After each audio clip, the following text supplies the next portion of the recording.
చూడండి, తిమోతికి రాసిన 2వ పత్రిక 3వ అధ్యాయము 12వ వచనం చదువుకుందాం.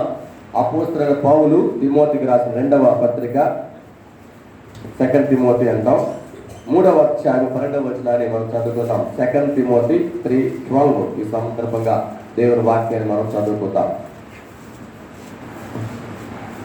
క్రీస్తు యేసునందు సద్భక్తితో బ్రతకనుద్దేశించిన వారందరూ హింస పొందుదురు. చాలండి, ఇది భలే వాక్యం అండి బాబాయ్. పాస్ గారు ఏంటంటే ఇక్కడ కనపడుతుంది, అపోస్తలుడైన పౌలు యవనస్తుడైన తిమోతికి రాస్తూ చెప్పిన మాట ఇక్కడ, క్రీస్తు యేసునందు సద్భక్తితో ఎవరైతే బ్రతకాలనుకుంటున్నారో వారందరూ కూడా హింస పొందుతారు. అంటే సద్భక్తితో ఎవరైతే జీవించాలనుకుంటున్నారో వారికి హింస. జాగ్రత్తగా ఆలోచించాలి. అంటే హింసలు లేవు అంటే దాని వయసు వరుస, అంటే దానికి ఆపోజిట్, హింసలు పొందట్లేదంటే వాళ్ళు సద్భక్తితో లేరు అని అంటారు. వాక్యం చెప్పే దాని ప్రకారం చూస్తే సద్భక్తితో ఉన్నారు అంటే హింసలు ఖచ్చితం. అంటే సరైన భక్తి, సద్భక్తి అంటే సరి అయిన భక్తితో జీవించే వారికి తప్పకుండా హింసలు వస్తాయి. శుభమాని దేవుని వాక్యం చెప్పండి అంటే ఏంటంటే బాబు హింసలు అంటారు, శ్రమలు అంటారేంటి, బాధలు అంటారేంటి? అయితే వస్తాయని దేవుని వాక్యం సెలవిస్తుంది. అంచేత మనం ఏం చేయాలి? భయపడి పారిపోవాలా? నో, ధైర్యంగా ఉండాలని దేవుడు మాట్లాడతాడు. నువ్వు నిజంగా మంచిగా దేవుని కోసం జీవించాలి, మంచి భక్తిపరులుగా మనం ఉండాలి అంటే తప్పనిసరిగా మనకి హింసలు అనేవి వస్తాయి, లేక బాధలు అనేవి వస్తాయి, కష్టాలు అనేవి వస్తాయి. వాటన్నిటిలో కూడా మనం ధైర్యంగా ఉండాలి. మన భక్తి జీవితంలో మనం పైకి కిందకి పరిస్థితుల్లో సందర్భాలు కనపడతా ఉంటాయి. అన్నీ బాగున్నప్పుడు చాలా హ్యాపీగా కనపడతాం, అన్నీ లేనప్పుడు దుఃఖంగా కనపడతాం, ముఖంలో తీసుకోవడం కదా, ఫేషియల్ ఎక్స్ప్రెషన్ తెలిసిపోతూ ఉంటుంది, హ్యాపీనెస్ లేకపోతే సాడ్నెస్ అనేది. ఏ సందర్భంలో అయినప్పటికీ కూడా దేవుని వాక్యం సెలవిస్తుంది, నిజంగా సద్భక్తితో ఉండాలంటే హింసలు వస్తాయి. అందుకు చక్కని ఉదాహరణ యేసుప్రభు బైబిల్లో మరి ఇంకొక లక్షల చాలా మంది భక్తులు ఉన్నారు. కానీ మొట్టమొదటిగా మన కొరకు తన ప్రాణం పెట్టిన యేసుప్రభు వారే హింసల గురించి మాట్లాడారు. ఈ లోకమంతా కూడా ఏ విధంగా మనం హింసిస్తుందో మనం తెలియదు. చూడు, యోహాను రాసిన సువార్త 15వ అధ్యాయము, Johne's gospel chapter 15 versus 18 to 20 చదువుకున్నాం. యేసుప్రభు చెప్పిన మాటలు అన్నమాట. లోకము మిమ్మల్ని ద్వేషించిన యెడల మీకంటే ముందుగా నన్ను ద్వేషించినని మీరు ఎరుగుదురు. మీరు లోక సంబంధులైన యెడల లోకము తన వారిని స్నేహించును. అయితే మీరు లోక సంబంధులు కారు, నేను మిమ్మల్ని లోకములో నుండి ఏర్పరచుకుంటుని. అందుచేతనే లోకము మిమ్మల్ని ద్వేషించుచున్నది. దాసుడు తన యజమానుని కంటే గొప్పవాడు కాడని నేను మీతో చెప్పిన మాట జ్ఞాపకం చేసుకున్నది. లోకులు నన్ను హింసించిన యెడల మిమ్మల్ని కూడా హింసింతురు. నా మాట గైకొనిన యెడల మీ మాటను గైకొందురు. యేసు ప్రభు చాలా స్పష్టంగా ముందుగానే తెలియజేశాడు. ఏమని? లోకము మిమ్మును ప్రేమించును అన్నదా? కాదండి, ద్వేషించును. ఇది ఎక్కడ పడదా? లోకం అంటే ఎవరంతకే? లోకం అంటే ఏంటి? మనుషులు. లోకం అంటే మనం అనుకునే ప్రపంచ పట్టాల్లో లేకపోతే దేశ పట్టాలు పెట్టిన చుట్టే కాదు. అంటే మనుషులు, మన చుట్టూ ఉన్నవారు. వారు మనల్ని ఏం చేస్తారు? ద్వేషిస్తారు. ఎందుకు ద్వేషిస్తారు కూడా చెప్పాడు అక్కడ యేసుప్రభు వారు. నన్ను వారు ద్వేషించారు. 18వ లోకం మిమ్మల్ని ద్వేషించిన ఎడల మీకంటే ముందుగా నన్ను ద్వేషించినని మీరు తెలుసుకుంటారు. లోకము ప్రభువును ముందుగా ద్వేషించింది, అంటే వ్యతిరేకించింది. ఆయన మంచివాడు, గొప్ప దేవుడు, మన కోసం ప్రాణం పెట్టడానికి లోకానికి వచ్చినటువంటి మహోన్నతుడు. అలాంటి దేవదేవుడు సద్భక్తితో జీవించిన దేవునికే ద్వేషం తప్పల, హింసలు తప్పల, బాధలు తప్పల, కష్టాలు తప్పల. అందుకనే మీకు కూడా వస్తాయి. కాబట్టి ఆశ్చర్యపోబాకండి. అమ్మో మాకేంటి తిప్పలు, మాకేంటి శ్రమలు, మాకేంటి బాధలు అని మీరేమీ ఆందోళన చెందనవసరం లేదు. నన్ను ద్వేషించిన లోకం మిమ్మల్ని కూడా, ఎందుకంటే మీరు నా జనులు కనుక, నా ప్రజలు కనుక లోకం మిమ్మల్ని ద్వేషిస్తుంది. ద్వేషం అనేది చాలా భయంకరమైన విషయం. మనం ప్రేమించే వాళ్ళ దగ్గరికి వెళ్ళాలంటే ద్వేషించే వాళ్ళకి వెళ్తామా? వెళ్ళం కదా. ఇష్టపడే వాళ్ళ దగ్గరికి వెళ్తాం కానీ ఇష్టపడిన వాళ్ళ దగ్గర మనము వెళ్ళాం. కానీ మన చుట్టూ ఉన్న సొసైటీ, సమాజం జనులు మనం రకరకాలు ద్వేషిస్తారు. మనం కలిగినటువంటి భావాలు వారికి నచ్చవు, మనలో ఉన్నటువంటి భక్తి భావం వారికి నచ్చదు, మనం కలిగిన నీతి జీవితం వారికి నచ్చదు, మనం కలిగిన భక్తి జీవితం వారికి నచ్చదు. కాబట్టి వారు మనల్ని ద్వేషిస్తూ ఉంటారు. ఇంకా మాటలు చెప్పాడు, బహుగా వేధిస్తూ ఉంటారు, మాటలతో శోధిస్తూ ఉంటారు, తిప్పలు పెడతా ఉంటారు. కష్టాలు కొని తెచ్చుకున్నావా అనిపిస్తూ ఉంటారు. ఏంటి భక్తి మనకి ఎందుకు వచ్చిన తిప్పలం? ఈ ప్రభువును నమ్ముకబట్టే కదా నాకు ఈ శ్రమ శోధన అనుకుంటాం. కాదు, మన ప్రభువును అంగీకరించాము, పరలోక రాజ్యం మనకు ఖాయం, ఖాయం ఏంటి? అక్కడ ఆ పెద్ద మనకి ఈ లోకంలో ఉన్నంత వరకు శ్రమలు ఉన్నప్పటికీ భయపడాల్సిన పని లేదు. అందుకే యేసయ్య అక్కడ మనం ధైర్యపరుస్తున్నాం. అదే చెప్పండి, నన్ను హింసించిన మిమ్మును కూడా హింసింతురు. నన్ను హింసించింది లోకం, మిమ్మల్ని కూడా హింసిస్తారు. కాబట్టి మీరు రెడీగా ఉండండి. దేనికి? శ్రమలు పొందడానికే, బాధలు పడడానికే. ఎవరైనా ఒక ఉద్యోగం ప్రమోషన్ చేయడానికి ఉద్యోగం ప్రకటన ఇచ్చామనుకోండి, మీకు శాలరీ ఎంత, ఎన్ని రోజులు పనిచేయాలి, ఇవన్నీ డీటెయిల్స్ ఇచ్చామనుకోండి, ఎక్కువ శాలరీ ఉన్న జాబ్కి ఎక్కువ మంది అప్లై చేస్తారు. అంతేనా కదా? 10,000 ఇస్తున్నాము, 25 గంటలు పని చేయాలనుకోండి, అసలు ఉందా 24 గంటల రోజుకి పని చేయాలంటే ఎవరు వస్తారో చెప్పండి. మీరు 4 గంటలు పని చేయండి, 40,000 ఇస్తామనుకోండి, ఎవరు ఫస్ట్ ప్రిఫరెన్స్ ఇస్తారు? ఆ 4 గంటలు 40,000 ఎవరు ఇస్తారో వాళ్ళకే. అది సహజంగా మనం తెలుస్తుంది. కానీ ఇక్కడ యేసుప్రభువు వారు ఏమన్నారు? లోకం మిమ్మల్ని ద్వేషిస్తుంది, ఈ లోకం మిమ్మల్ని హింసల పాలు చేస్తుంది. కమాన్, ఇన్విటేషన్ ఇస్తున్నారు.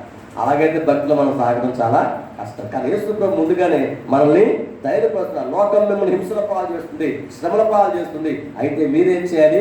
ఆ శ్రమలు తట్టుకోవడానికి, హింసలు తట్టుకోవడానికి సిద్ధంగా ఉండాలి. అంత మాత్రంగా ఇంకోటిలో చూస్తే లూకాసు వార్త 21వ అధ్యాయం 16-19 వచనాల్లో మనం ద్వేషిస్తుంది. ఆ ద్వేష స్నేహం మామూలు విషయం కాదని చెప్పి మనకు కనపడుతుంది. లూకాసు వార్త 21వ అధ్యాయం 16-12 వచనాలు చదువుకుందాం. Luke's gospel 21:16-19. తల్లిదండ్రుల చేతను, సహోదరుల చేతను, బంధువుల చేతను, స్నేహితుల చేతను మీరు అప్పగింపబడుదురు. వారు మీలో కొందరిని చంపింతురు. నా నామము నిమిత్తము మీరు మనుషులందరి చేత ద్వేషింపబడుతురు. కానీ మీ తల వెంట్రుకలలో ఒకటైనను నశింపదు. మీరు మీ ఓర్పు చేత మీ ప్రాణములను దక్కించుకొందురు. చాలు. ఇక్కడ మాట్లాడుతుంటే ఏం కనపడుతుంది? ఎవరు ద్వేషిస్తారు? లోకం మిమ్మల్ని ద్వేషించడానికి నాకు సోదరు. కానీ లూకాసు వార్తలోకి వచ్చేసరికి ఎవరు? మీ సహోదరులు, మీ తల్లిదండ్రులు, మీ రక్త సంబంధీకులే.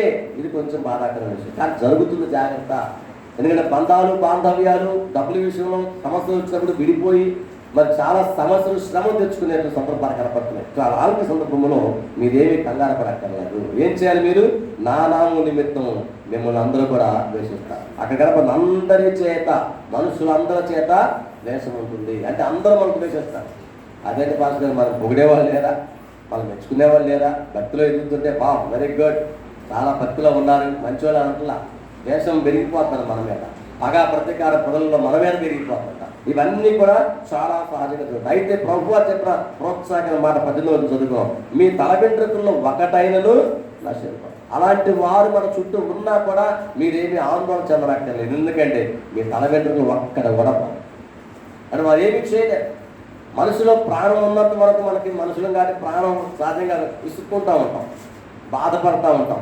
వారు అలా అన్నారండి, మీరు ఎలా అన్నారండి అని మనుషులు ద్వేషించా మనం కూడా ప్రయత్నం చేస్తూ ఉంటాం. కానీ దేవుని వాక్యం సెలవిస్తే వాళ్ళు ఏమన్నా నువ్వు పట్టుకుంటాక వాళ్ళు ద్వేషిస్తారు. అందుకే మనం రెడీగా ఉన్నాం. ఆ లోకంలో, పరలోక రాజ్యంలో కలిగి నిత్య శాంతి, సమాధానం, ఆనందం, ఆహ్లాదం ఇక్కడ కూడా దేవుడు మనకి ఇస్తాడు. కానీ ఈ బాధలను భరించడం అలవాటు చేసుకుంటే, శ్రమల్లో కూడా ముందుకు వెళ్ళగలిగితే, ఇలాంటి కష్టకాలంలో రకరకాల ఇబ్బందులు, ఎవరి శోధనలు వాళ్ళని, ఒకరిని పొందడం ఉంటుంది కదా, ఎవరి బాధలు వాళ్ళే. వాళ్ళు అనుకుంటారు వాళ్ళందరూ బాగున్నారండి, మేమే చాలా బాధల్లో ఉన్నాం. ఎవరు కాలే, నా మటుకు నేను అలాగే అనుకుంటాను, మీ మటుకు మీరే మేము చాలా బాధల్లో ఉన్నామండి, మేము చాలా కష్టాల్లో ఉన్నామండి, మేము చాలా ఇబ్బందుల్లో ఉన్నామండి. మనుషులు కదా మనం అనుకుంటా ఉంటాం. కానీ దేవుని వాక్యం సెలవిస్తుంది, ఆ బాధల్లో, శ్రమల్లో కూడా ఆనందించగలిగే వారిగా ఉండాలి. అంటే దేవునికి మహిమ కలుగుగాక. మళ్ళీ ఆనందించమని చెప్పి దేవుడికి కనపడతా ఉన్నాడు. బాధలు వచ్చాయని చెప్పి దిగులు పడి అక్కడ కూర్చోవాక. రోగాలు వచ్చిన వాళ్ళకి సహజంగా ఏం చెప్తారు డాక్టర్లు అంటే, యాక్టివ్ ఉండండి, రోగం తగ్గిపోద్ది అంటారు. ఎందుకంటే రోగం రోగం రోగం అంటే రోగం ఎక్కువ అది. రోగం వచ్చినా సరే హ్యాపీగా తిరిగితే ఆటోమేటిక్ రోగం పోతుంది. అది అందులో చిక్కా చిక్కలు కూడా అంతే. విశ్వాసం, దేవుని మనకు నమ్మకం ఉంది కాబట్టి దేవుడు ముందే చెప్తున్నాడు, మీరు లోకం చేత పోషించబడతారు, మిమ్మల్ని హింసిస్తారు, వాళ్ళు మిమ్మల్ని బాధ పెడతారు, తిప్పలు పెడతారు, అయినా కూడా మీరు సిద్ధంగా ఉండండి, మీరేమీ కూడా నష్టపోరు. మీ ఓర్పు చేత మనకు మీరు మీ ఓర్పు చేత మీ ప్రాణములను దక్కించుకోరు. ప్రాణం దక్కించుకోండి. ఏం కావాలి? ఓర్పు కావాలి. ఎందులో ఓర్పు కావాలి? బాధలు తట్టుకునే విషయం ఓర్పు కావాలి, శ్రమలు సహించే విషయం ఓర్పు కావాలి. దానికే మరో పేరు సహనం అన్నమాట. ఓర్పు, సహనం. ఈ విషయంలో ఏ మాట కావాలి? ఆడవాళ్ళకి చాలా ఓర్పు, సహనం. మీరు అభినందనలు అమ్మలారా, మీరు చాలా అభినందనలు. పురుషులు కొంచెం టెంపర్ ఎక్కువ. టెంపర్ తెలుసు కదా, ముక్కు మీద పాపం ఉంటుంది, ముక్కు కోసైతే పోతే అని తెలవదు మనకి సహజంగా కదా.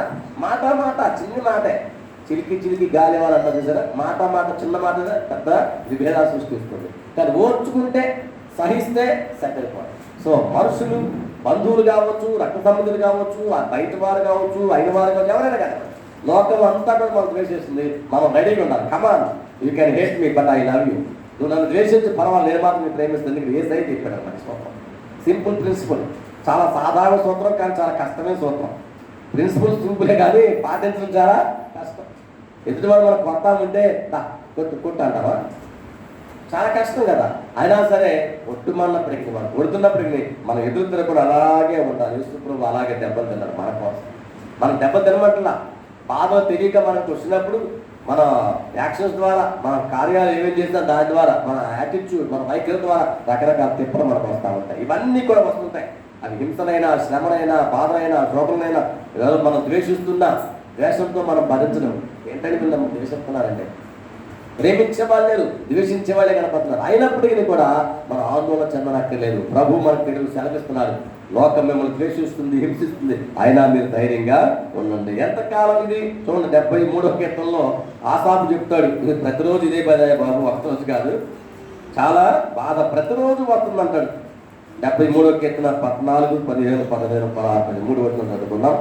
దినమంతయు నాకు బాధ కలుగుచున్నది, ప్రతి ఉదయమునే నాకు శిక్ష వచ్చుచున్నది. ఇలాగూ ముచ్చటింతున నేను అనుకుని ఎడల నేను నీ కుమారుల వంశమును మోసపుచ్చిన వాడు నగుదును.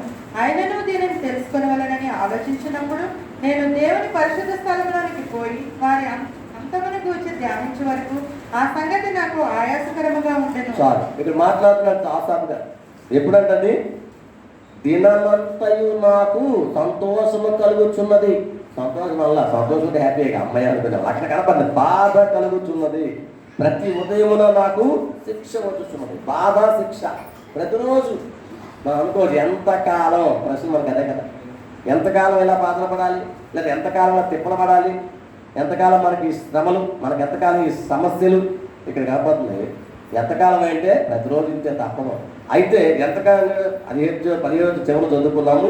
ఎప్పుడైతే అతను వెళ్ళి ఆలోచించాడు దేవుని సన్నిధిలో, అప్పటి వరకు ఆయనకు ఆయాసకరంగా ఉన్నాడు. ఎందుకంటే ఆయన పోల్చాడు మిగిలిన వాళ్ళతో, లోకస్తులతో పోల్చుకుంటాడు ఆయన. వాళ్ళు బహుగా దీవించబడుతున్నారు, వాళ్ళు క్షేమంగా ఉన్నారు, వాళ్ళు హ్యాపీగా ఉన్నారు, అన్నీ బాగున్నాయి. వారందరూ కూడా చాలా సమృద్ధిగా కనపడుతున్నారు, వాళ్ళకి ఏ లోటు లేదని కనపడుతుంది. అక్కడ 10వ వారి జనము వారి పక్షము చేరు, వారు జలపానం సమృద్ధిగా చేయటం అంటే వాళ్ళ యొక్క అభివృద్ధిని గురించి కనపడుతున్నాయి. ఆవిడ బాగానే ఉంది. ఎవరో ప్రభువును కూర్చున్న అవగాహన లేని వారి, నీతిలో లేని వారి, అన్యాయంగా జీవిస్తున్న వారు, అక్రమంగా జీవిస్తున్న వారు. మనమైతే నీతిగా జీవిస్తున్నాం, మనమైతే పరిశుద్ధంగా జీవిస్తున్నాం. మనం ప్రభువు నమ్ముకున్నాం కాబట్టి శోధన సహించాలంటున్నాడు. ప్రభువు నమ్ముకున్నాం కాబట్టి బాధపడాల్సిందే, ప్రభువు నమ్ముకున్నాం కాబట్టి కష్టాలు తట్టుకోవాల్సిందే. ఎంతకాలం? ప్రతిరోజు. చాలా ఆయాసం వచ్చిందంట. అంటే బాధ, ఏమదేవుడే నువ్వు బలేవాడు, న్యాయం చేయటం.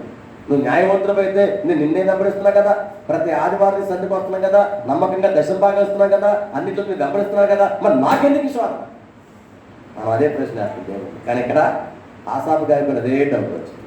అయితే ఆయన మొత్తం ఆలోచించినప్పుడు తెలుస్తుంది 24వ వచనంలో, నీ ఆలోచన చేత నన్ను నడిపించినవు, తరువాత మహిమలో నీవు నన్ను చేర్చుకుందువు. ఎప్పుడైతే ప్రార్థన చేయడానికి వచ్చాడో అప్పుడు అర్థమైంది ఆయనకి వాళ్ళ స్థితి, వీళ్ళ స్థితి. ప్రభువు నమ్ముకునే బాధలు వచ్చినా ఇది తాత్కాలికమైన బాధలే, కంగారు పడక్కర్లేదు. మహిమలో చేర్చుకునే దేవుడు అంటే దేవునికి మహిమ కలిగింది కాక. మనమందరం మహిమలో ప్రవేశించడానికి దేవుడు సిద్ధపరుస్తున్నాడు. ఈ బాధలు, శ్రమలు శుద్ధ సువర్ణ వలె మనం మార్చబడతాం. బంగారం తెలుసు కదా మనందరికీ, బంగారం మెరుస్తుంది. అది అంత మెరవాలంటే ముందని బాగా కొరిములో పెట్టి బాగా కాలుస్తారు. శుద్ధ సువర్ణం అంటే ప్యూర్ గోల్డ్ కావాలంటే బాగా కాల్చాలి అగ్నిలో, పొటం వేసి. అలాగే మనలో కూడా శ్రమలు, శోధనలు అనేవి పొటంలో పెట్టినట్టే. ఎందుకు ఇవ్వాలంటే నువ్వు మేలిమి సువర్ణం వల్ల మార్చబడాలి. ఏమొచ్చినా సరే నిలబడగలిగే ధైర్యం. ఏమైనానే ఉంటాయి, తక్క ముక్కలు తిన్నాం, విశ్వాసంలో ముందుకు వెళ్తున్నాం, ఏం భయపడం. అపవాదం ఏం చేస్తాం, మనల్ని అడగొట్టాలని, మనల్ని బలహీనం చేయాలి, మనల్ని దిగులు పరచాలని. సహజంగా అంతే కదా. మనకి ఏదైనా ప్రాబ్లం రాగానే కొంచెం ప్రార్థన చేస్తాం, దేవుని జవాబు రాకపోతే దేవుడు ఎక్కడ ఉన్నాడు, నాకు అన్యాయం చేశాడు. యోబు అంతటి వాడే చెప్పాడు. యోబు కూర్చి ప్రభువు చెప్పిన మాటలు చూస్తే యోబు కూడా దేవుడు న్యాయము తెప్పను అన్నాడు. అంటే శ్రమ ఎక్కువైనప్పుడు, బాధ ఎక్కువైనప్పుడు. ఎందుకన్నాడు తెలుసా? ఆ స్నేహితులే వచ్చి నువ్వు అట్టాడు భయ్యా, నువ్వు ఎట్టాడు భయ్యా అంటే మరి కాదా మొహం మనందరికీ ఆటోమేటిక్గా వస్తుంది లోపం నుంచి. ప్రతిసారి నువ్వు అట్ట చేసేవేమో అందుకే వచ్చింది, నువ్వు ఎట్ట చేసేవి అందుకే వచ్చిందంటే ఆటోమేటిక్ మనకు కూడా పాపం. యోబు కూడా అలాగే వచ్చింది. కానీ దేవుని సన్నిధిలో చివరికి ప్రార్థన చేసేద్దాను, నేను తప్పు చేశాను ప్రభా, నన్ను మన్నించు ప్రభా. అప్పుడు మన దేవుడు ఆయనకి బ్లెస్సింగ్స్ ఇచ్చారు, ఆశీర్వాదం ఇచ్చారు. సో మనం కూడా అంతే, మన జీవితంలో ఎన్ని శ్రమలు, తిప్పలు, ఇబ్బందులు వచ్చినా అవి చూసి కుంగిపోనక్కర్లేదు. కానీ దేవుని వాక్యం మనం సెలవిస్తుంది, ప్రతిరోజు శిక్ష వచ్చినా, ప్రతిరోజు బాధ వచ్చినా భయపడవలసిన పని లేదు. దేవుడు మనల్ని ఆదరించేవాడు. చూడ కీర్తన గ్రంథం 34వ కీర్తన 18-19 వచనాల్లో అలాంటి శ్రమలు పడే వారికి ఆదరణ స్టార్ట్ అవుతుంది. నువ్వు శ్రమ పడుతున్నావా, బాధపడుతున్నావా, ఏం కంగారు పక్క. 34వ కీర్తన 18-19 వచనాలు చదువుతుంది. విరిగిన హృదయము గల వారికి యెహోవా ఆసన్నుడు, నలిగిన మనసు గల వారిని ఆయన రక్షించును. నీతిమంతునికి కలుగు ఆపదలు అనేకములు, వాటి అన్నిటిలో నుండి యెహోవా వారిని విడిపించును. ఇది మనకు ఆదరణ పూర్వకమైన వాక్యం. ఏమిటంట? ఎవరైతే నీవు విరిగి నలిగిన మనస్సు కలిగి ఉంటారో. ఎందుకు విరిగింది నలిగింది మనసు? అన్ని బాధలే, అన్ని దుఃఖాలే, అన్ని శ్రమలే. అలాంటప్పుడు మన మనసు అంతా కూడా విరిగి నలిగిపోతుంది. అలాంటి వారికి దేవుడు దగ్గరగా ఉంటాడు. నువ్వు నలిగిపోయిన మనసుతో అయ్యో ప్రభా చాలా బాధలో ఉన్నావు ప్రభా అని దేవుని సన్నిధి గురించి ప్రార్థన చేస్తే నీకు ఆసన్నుడు దగ్గరలో ఉంటాడు, రక్షించడానికి సిద్ధంగా ఉంటాడు. అందుకని నీతిమంతులు కలుగు ఆపదలు కొద్దిగా అంటున్నా, కొద్దిగా అంటే బాగుండేది, అనేకములు. నువ్వు నీతిమంతుడిగా ఉన్నావు కాబట్టి అనేకమైన ఆపదలు వస్తాయి. అయితే మరి బాధలు తప్పదా? అక్కడ జవాబు కనపడుతుంది, వాటన్నిటిలో నుండి యెహోవా వారిని విడిపించును. దేవునికి మహిమ కలుగుగాక. మళ్ళీ విడిపించే దేవుడు ఉన్నాడు. ప్రియ సహోదరి సహోదరుడా, ఓ విశ్వాసి, నువ్వు ఆందోళన చెందొద్దు. ఎంతకాలం ఈ తిప్పలో చూశాను ఇందాక, ప్రతిరోజు ప్రతిదినమో కనపడుతుంది. మరి ఎట్లా? తప్పదా అండి? ఏం ఆందోళన, నిన్ను విడిపించే దేవుడు ఉన్నాడు. నువ్వు ఆ బాధలో కూడా దేవుని విడిచిపెట్టకుండా దేవుని నమ్మకంగా సేవిస్తూ ఆయన వెంబడించినట్లయితే నీకు సహాయం చేయడానికి సిద్ధంగా ఉన్నాడు. నీవు నీతిమంతుడిగా ఉండాలి. మనము నీతిమంతుడిగా ప్రభు ఎదగాలని ప్రభుత్వం కోరుతున్నాడు. మన చుట్టూ ఉన్న అట్లున్నా సార్, వాళ్ళు దేవుడు దీపిస్తున్నాడు కదా, ఇందాక ఆశాపుకు ఆలోచించడానికి ఆలోచిస్తున్నాం. ఏం పర్వాలా, ఆశాపుకు జ్ఞానోదయం అయింది, నీకు నాకు జ్ఞానోదయం అవుతుంది. దేవుడు మనల్ని దీపించేవాడు. శ్రమల పట్టడానికే మనల్ని పిలిచాడు. కొన్నిసార్లు అన్ని ఆనందంగా అనిపించవచ్చు, కానీ లోపల ఎక్కడో వక్రతనం, లోన్లీనెస్ అంటారు దాన్ని, ఏదో కనపడినట్టు ఫీలింగ్ అంటారు. అలాంటివన్నీ పక్కన పెట్టి దేవుడు నీకు సహాయం చేస్తాడు. నువ్వున్న బాధలోంచి బయటకు తీసుకొస్తాడు. మనసులో ప్రశాంతత, నెమ్మది యేసు ప్రభు ద్వారా మాత్రమే సాధ్యమని మనం గుర్తించాం. కాబట్టి నువ్వు ఆలోచన అదే మనకు చూసాం. ప్రతి విధమైన శ్రమలు వచ్చి బాధలు వచ్చి ఆయన మనల్ని విడిపించేవాడై ఉన్నాడు. అంతేకాదు లూకాసు వార్త 24వ అధ్యాయం 26వ వచనంలో శ్రమ వల్ల ఏ కలుగుతుందో యేసు ప్రభు ద్వారా మనకు తెలుస్తుంది. లూకాసు వార్త 24వ అధ్యాయం 26వ వచనంలో ఒక మాట చదువుకుందాం. క్రీస్తు ఇలాగ శ్రమపడి తన మహిమలో ప్రవేశించుట అగత్యము కాదా? చాలు. ఏమంటున్నాడు అక్కడ? ఎప్పుడైతే యేసు ప్రభు శ్రమ పడ్డాడో ఆ శ్రమ పడటం ద్వారా దేనిలో ప్రవేశిస్తాడు? మహిమలో ప్రవేశిస్తాడు. దేని ద్వారా? శ్రమ ద్వారా మహిమ. ఆదరణ పూర్వక మాట దేవుడు మాతో మాట్లాడు. నీకు శ్రమ వచ్చిందా? మహిమ ఉందని అర్థం చేసుకోండి. శ్రమ లేదా? మహిమ లేదు. అంటే శ్రమలు, ఈ బాధలు, ఇరుకులు, ఇబ్బందులు ఏమిటంటే మనల్ని మహిమలోకి ప్రవేశింపజేయడానికి, అంటే దేవుని నామము మహిమ పరచబడటానికి. మనం శక్తిమంతులం కాదు, మనం చాలా బలహీనం, కానీ శక్తివంతుల దేవుడు మనకు తోడుగా ఉన్నాడు. ఆయన మనల్ని ఆదరించేవాడు, ఆయన మనకు సహాయం చేసేవాడు, ఆయన మహిమపరచడానికి మనల్ని కూడా నడిపించేవాడు. గ్లోరీ అన్న దాన్ని దేవుడు మహిమపరచబడటానికి శ్రమల పాలయ్యాడు. సో నీవు నేను పోతున్న తిప్పలు, శ్రమలు తప్పకుండా దేవుడు మహిమలో మీకు నడిపించడానికి. ఎలాంటి మహిమ అంటే అందరూ ఆశ్చర్యపోవాలి, ఎంత దీవెన. మన భాష చెప్పండి, ఎంత దీవెన మీకు ఎక్కడి నుంచి వచ్చింది? దానికంటే ముందు తిప్పలు పడ్డారు, శ్రమలు పడ్డారు, బాధలు పడ్డారు, వాటిలో ధైర్యంగా నిలబడ్డారు. పడిపోకుండా ధైర్యంగా ఉన్నారు, ఓర్చుకోగలిగారు, సహించగలిగారు, తట్టుకోగలిగారు. అందుకే దేవుడి పరీక్షలో మీరు నెగ్గారు, పాస్ అయ్యారు అనమాట. సో నీవు నేను విశ్వాసి పాస్ అవ్వాలి. ఈ టెస్ట్లో, పరీక్షా కాలంలో మనం పడిపోవద్దు, ఫెయిల్యూర్లో పడిపోవద్దు, లేదా వారితో పాటు ఓడిపోయే వారిలో ఉండిపోవద్దు. కానీ దేవుడు తప్పకుండా మనకు సహాయం చేస్తాడు. ఆదరించే ఆదరణకర్త ఆయన చూస్తున్నాడు.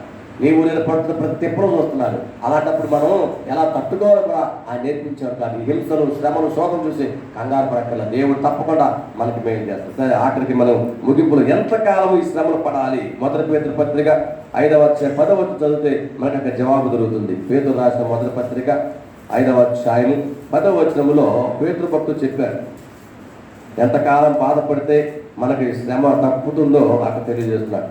తన నిత్య మహిమకు క్రీస్తునందు మిమ్మల్ని పిలిచిన సర్వకృపానిధి దేవుడు కొంచెము కాలం మీరు శ్రమ పడిన పిమ్మట తానే మిమ్మల్ని పూర్ణులుగా చేసి స్థిరపరిచి బలపరచును. సో మనకు నమ్మదగిన వాక్యం కనపడుతుంది, ఆనందించదగిన విషయం. కొంచెము కాలము ఏం చేయాలంట? కొంచెము కాలం మీరు శ్రమ పడాలి. ఆ తర్వాత మనకి ఆయన సమస్తాన్ని ఇస్తాడు. పూర్ణులుగా చేసి స్థిరపరిచి బలపరిచేవాడు ఆయనే. అసలు కొంచెం కాలం, ఆ కొంచెం కాలం ఎంతో మనకు తెలవదు, అది బాధ కదా. కొంచెం కాలం అని చెప్పాడు కదా, ఆ కొంచెం కాలం ఎంతో మనకు తెలియదు. ఆ కొంచెం కాలం మనం ఓర్చుకునే వారిగా, తట్టుకునే వారికి ఉన్నట్లయితే దేవుడు నీకు తప్పనిసరిగా ఆదరణ కలిగించి అద్భుతాలు చేసే దేవుడు ఉన్నారు. నమ్మిన వారి జీవితాలు ఇప్పటికీ కూడా అద్భుతాలు చేస్తున్నారు. మీ జీవితంలో, నా జీవితంలో ఎన్నో అద్భుతాలు చేశాడు కాదా? ఒకసారి వెనక్కి చూసుకుంటే నిజమే, ఎన్నో అద్భుతాలు దేవుడు చేశాడు. కష్టకాలం మనం తప్పించాడు. ప్రాణాపాయక స్థితిలో, మరణ స్థితిలోకి వెళ్ళినప్పటికీ దేవుడు మరలా మనల్ని లేవనెత్తాడు. అంచేత గమనించండి, దేవుడు విడిచిపెట్టేవాడు కాదు. ఆ పరీక్ష కాలంలో మనం ఓర్చుకుందాం. కొంచెం కాలం ఇస్తున్నాము, ఆ కొంచెం కాలం తట్టుకునే కృప దేవుడు తప్పకుండా మనకిస్తాడు.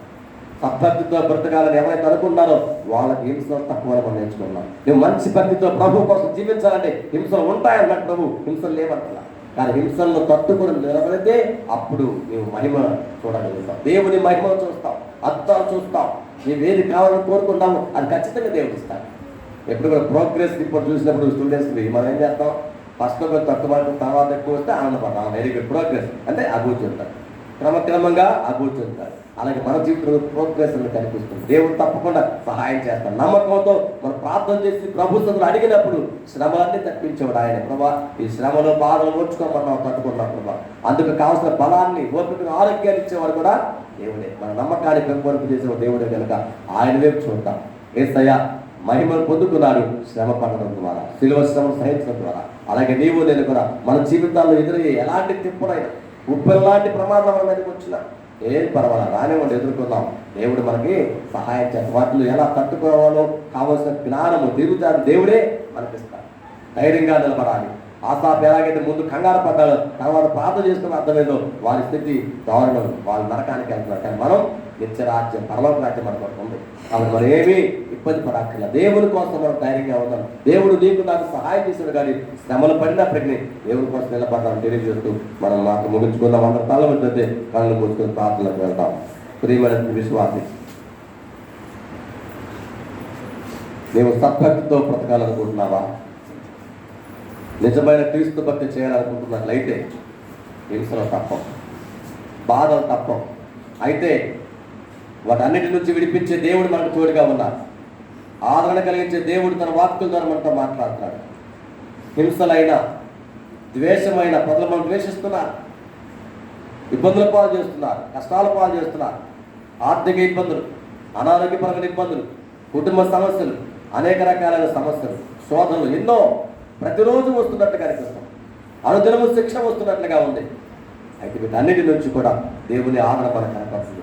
విశ్వాసంతో ప్రార్థన చేసినట్లయితే దేవుడు మనకు సహాయం చేస్తాడు. మన బలపెట్టుకులు ఒక్కడ కూడా రాలిపోదాం. దేవుడు మంచివాడండి, మనం ధైర్యపరిచేవాడు, బలపరిచేవాడు. అయితే ఎంతకాలం? కొంచెం కాలం శ్రమ పడితే ఆ తర్వాత మనల్ని పూర్ణులుగా చేసి స్థిరపరిచి బలపరిచే దేవుడు మనతో ఉన్నాడు. తట్టుకుందాం, ఓదార్పించే దేవుడు మనతో ఉన్నాడు. కానీ ఓర్చుకుందాం, సహిద్దాం. దేవుడు గొప్ప కార్యాలు మన పక్షాన్ని చేస్తాడు. అందరిలో మీరు మహిమపరచబడతారు. ఎస్, దేవుడు మీరు నిజంగా బలపరిచాడు, శుద్ధ స్తోత్రం వల్ల మార్చాడు, గొప్ప కార్యాన్ని పట్ల చేశాడు అని అందరూ అనుకున్నట్లుగా దేవుడు మనం జీవించడానికి సిద్ధంగా ఉన్నారు. సంవత్సరం ముగింపులోకి వచ్చేస్తున్నాం. ఇంకా 2 నెలలు ఈ సంవత్సరం అయిపోతుంది. మరో కొత్త నెలలో సంవత్సరం ప్రవేశించబోతున్నాం. ఈ 2020 ఎన్నో ఇబ్బందులు, కష్టాలు ఇచ్చిన మాట వాస్తవమే. కానీ వీటన్నిటిలో కూడా ప్రభు మనల్ని కాపాడుతూ, భద్రపరుస్తూ, సమస్యలు వచ్చినా, శోధనలు వచ్చినా, కష్టాలు వచ్చినా మళ్ళీ ఆపుతూ ధైర్యపరుస్తూ నడిపిస్తున్నారు. కాబట్టి అటు దేవుడిని ఎన్నడూ కూడా విడిచిపెట్టుకుందాం. ఆయనలో ధైర్యంగా ముందుకు వెళ్దాం. మహోన్నతుడా, మా మంచి దేవానికి వందనాలు. ఈ వార్త ద్వారా నాతో మాట్లాడడానికి వందనాలు. ఎన్ని శ్రమలు, శోధనలు వచ్చినా ధైర్యంగా నిలబడే భాగ్యం మాకు దయచేయండి. ఓర్చుకునే శక్తిని దయచేది. అయ్యే బాధలు ఓర్చుకునేడానికి మీ ప్రత్యేక కృప మాకు దయచేసి వేడుకున్నాను. అలాగే విశ్వాసం అందరి మీద అప్పగిస్తుందండి. వారందరికీ కావాల్సిన ఓర్పు, సహనాలు దయచేయండి. వారు చేసిన ఉద్యోగాలు, జీవించిన వ్యాపారాలు విస్తరింపజేయండి. వారికి కావాల్సిన ఆధారం దయచేయండి. అనారోగ్యం ఎవరైతే ఉన్నారో వారి సంపూర్ణ స్వస్థపరిచిన ఆరోగ్యంతో చేయండి. ప్రభావ నీ ప్రత్యేక కార్యాలు జరిగించి మీకు తగిన సాక్షికులుగా వారు వాడుకోవడం ప్రారంభించారు. తండ్రి మీకు వందనాలు. అలాగే ఇప్పుడు నమ్మకస్తులై దశం భాగం ప్రత్యేకంగా కాలం సమర్పిస్తున్నారు. ఎస్ఐ వారికి 30 దంతలు, 60 దంతలు, దురంతల ప్రతి దయచేయండి. ఎవరికి ఏలోటకు సహాయం చెప్తాను మీకు స్తోత్రాలు. మరొక వారు యేసు ప్రభావ సమస్త విషయం మీకు అప్పగిస్తాం. మీరే సహాయం చేసి కృప చూపించి మహిమ ఘనత ప్రభావాలు మీరే పొందుకోవాలి. సర్వోన్నతులే స్తుతిస్తున్నాము, అడిగి వేడుకొనుచున్నాము తండ్రి. ఆమేన్. మన తండ్రి దేవుని ప్రేమ, కుమారుని యేసుక్రీస్తు కృప, పరిశుద్ధాత్మ దేవుని అన్య సహవాసం మనకును ఈ లోకమందు సమస్త పరిస్థితులు ఇప్పుడు ఎల్లప్పుడూ సదాకాలము తోడైన నడిపించును గాక. ఆమేన్. God bless you. దేవుడు మిమ్మల్ని దీవించును గాక.